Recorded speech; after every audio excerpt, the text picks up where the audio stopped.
Hello,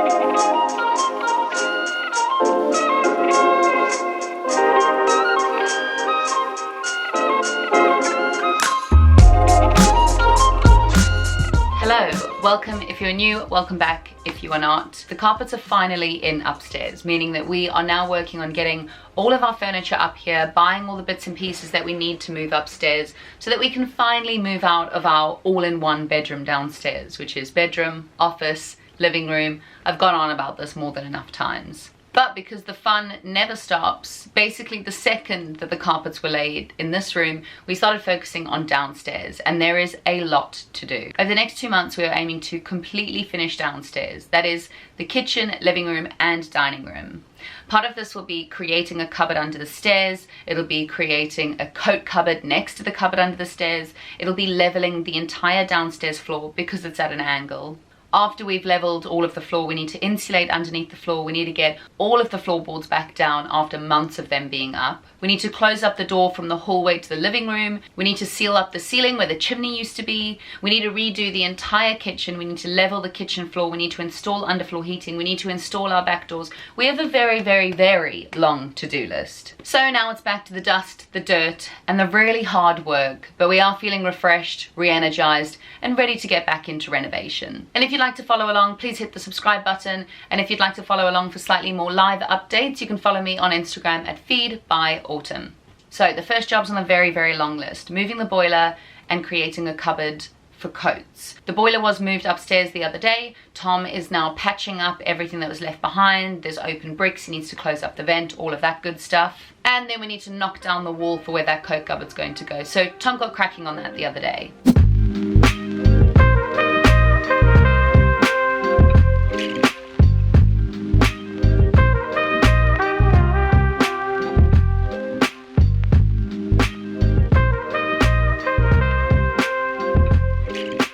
It's been a few days now since the boiler was moved upstairs, and in the kitchen it's left a fairly large hole, and it's December, so it's freezing. So what I've got to do right now is fill in that hole. Just going to put a few bricks in there, and then the rest just going to sharp sand and cement it to stop letting all the cold air in.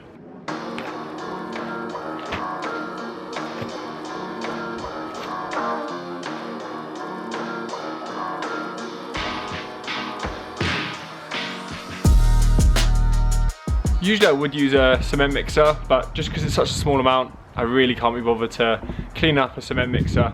So just done it the old school way: shovel, bit of manpower, and there we have it. Got our cement ready.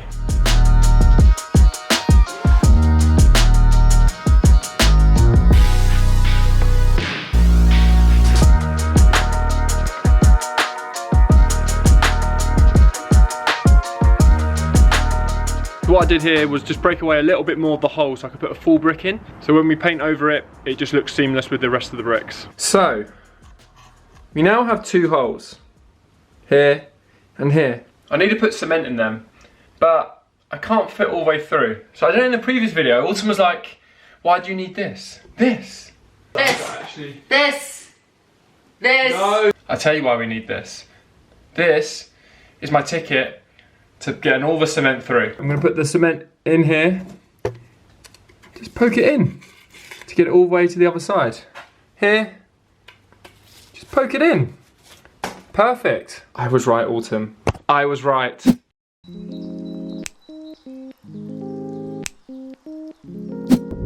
we've on a little bit of a Facebook Marketplace craze, getting everything we need for the dressing room and our bedroom. I'll show you what we got.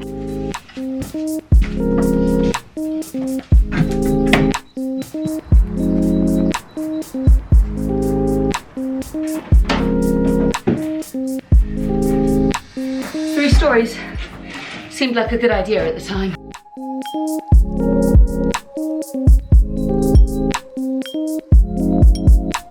So, you know just how much we love a Facebook Marketplace deal. We got most of our kitchen stuff, our fridge, our washer and dryer, our microwave, everything basically from Facebook Marketplace. And it's because they're all kind of interim pieces of furniture, or not furniture, appliances.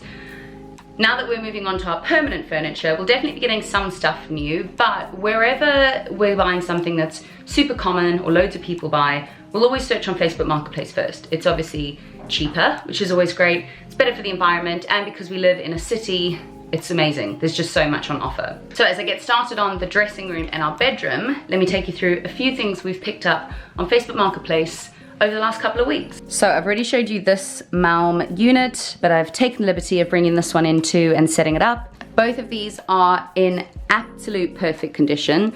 We always do ask for really high quality photos because if we are buying furniture, I don't mind if it's secondhand, but obviously we want it to be in great condition. I think both of these units cost, I think that was £20 and that was £40 or something similar. So 60 quid for both.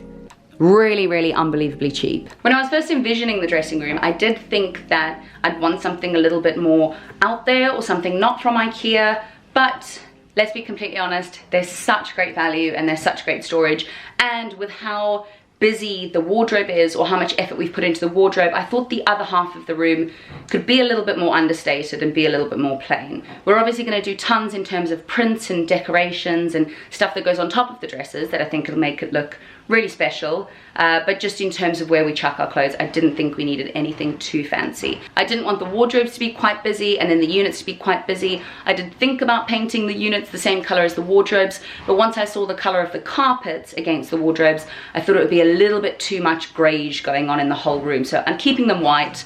I'm going to complement it with some prints, some flowers, some books.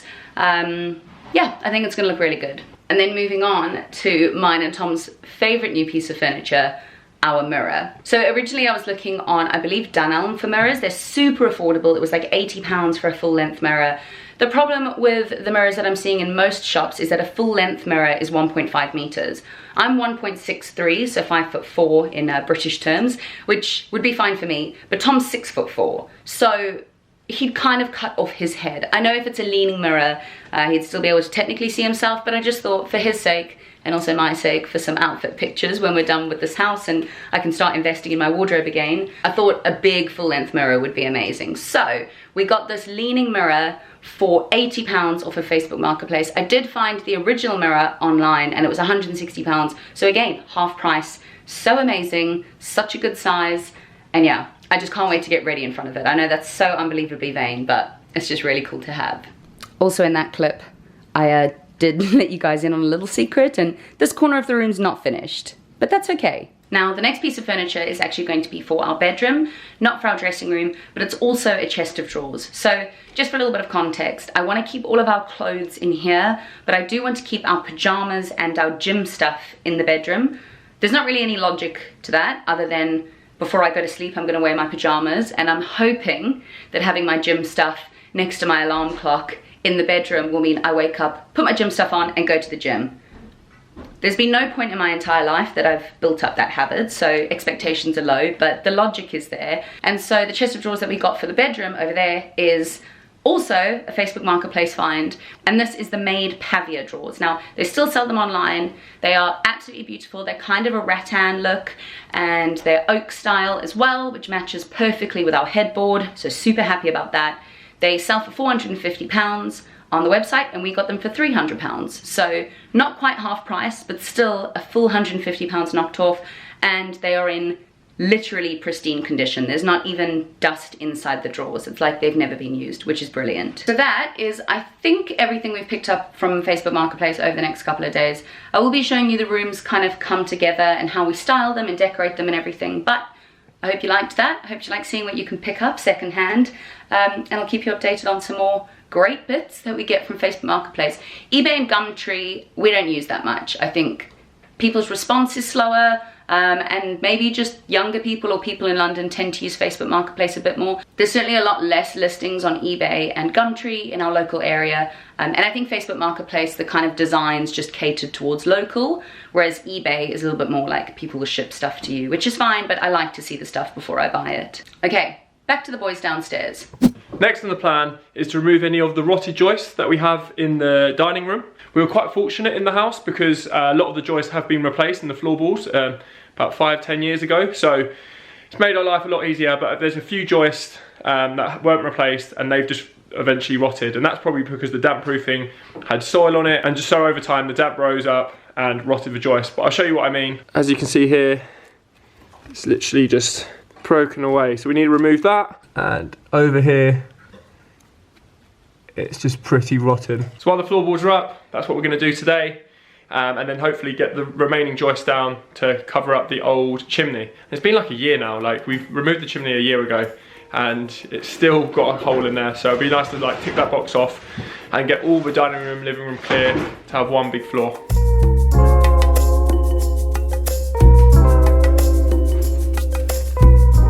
As you can see, completely rotten underneath. So that's the old damp proofing. It's made from slate, but what we're going to do is put a new DPC course along here, and that will just stop the joist rotting again. And this is what we'll be using for our damp proofing course. It's £4 from Toolstation, and it's just going to replace all the broken slate.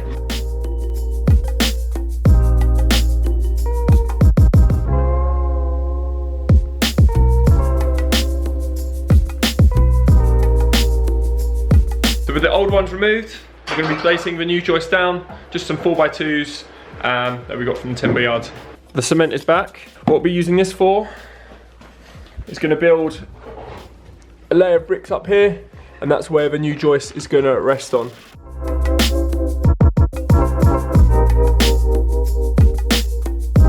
the new joists are installed. We've removed all the old rotted joists. We've put a new damp-proof course where it was needed.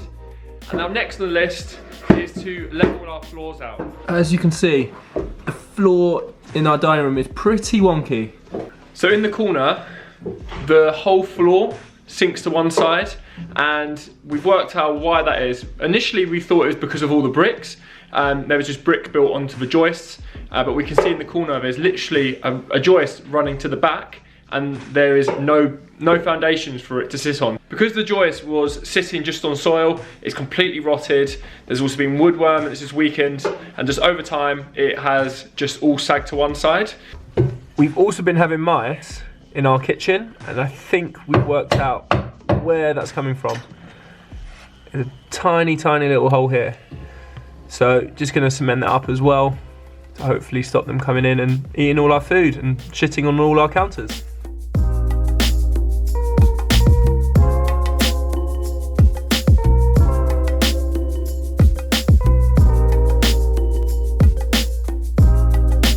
We are now non-rotting, level and insulated. So now the floorboards can go back down and we can start to make the lounge pretty.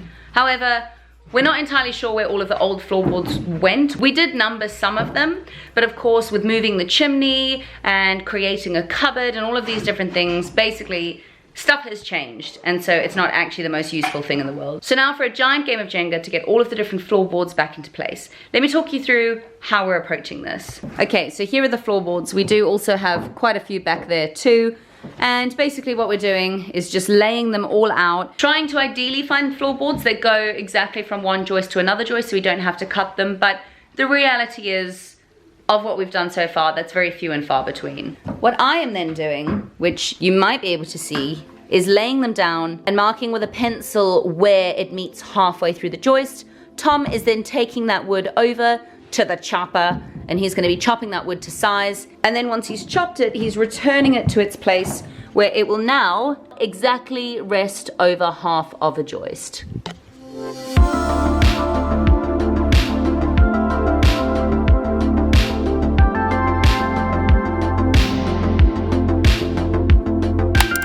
Okay, day 4 of the floorboards, or no, day 4 of downstairs, day 2 of the floorboards. We looked on Google, and for some reason, I say we, it was Tom, for some reason, Tom read that floorboards needing to be staggered, as in them not all the floorboards ending on the same joist, was only for aesthetic reasons. So like structurally, there would be no issue. Then Tom's dad came this morning, he was like, no, I swear it's for structural reasons as well. To which Tom replied, no, it's just aesthetic. And after a quick second check, Tom discovered that it was in fact structural as well. So we are now having to rearrange all of the floorboards that we lay to make sure that they don't all end on the same joist. So staggering them at least one to the next has a different end point, which isn't the end of the world. It's again just like a puzzle. If two end at the same point, you just shift them down and bring another one there. But obviously as you get to the end, you start running out of options.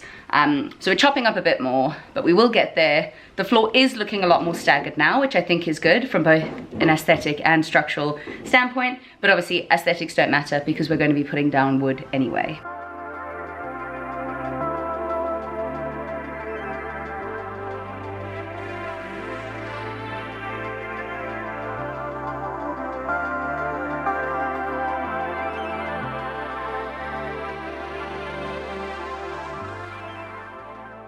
And that is where we've got to so far. Tom feeling dance floor. Tom feeling proud of himself. We've not done these bits over here. These are the only bits we've not done, and that is because where we have leveled the floor all along here, all up there, it now means that we're kind of one floorboard higher in here than we are in there. So we also have to raise all of that, but that's a job for another day. Right at the beginning of this video, you would have seen Tom removing all of the bricks there. As you can see, some good work has been done.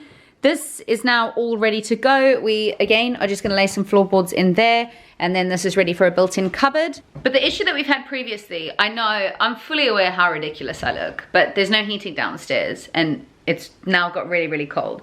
No, I can't do this. The issue that we've had previously is that this wall really, really curved. It went basically from the lounge to that wall of the kitchen, and it just curved the whole way down. So we always knew we could do a cupboard under the stairs, but we never thought we could do a coat cupboard next to it because of that exact problem, basically. We thought it would look really, really weird if there was a door on a curved wall. But Tom's dad came up with an idea, a very simple idea that I can't believe none of us thought of for the year we've owned this property.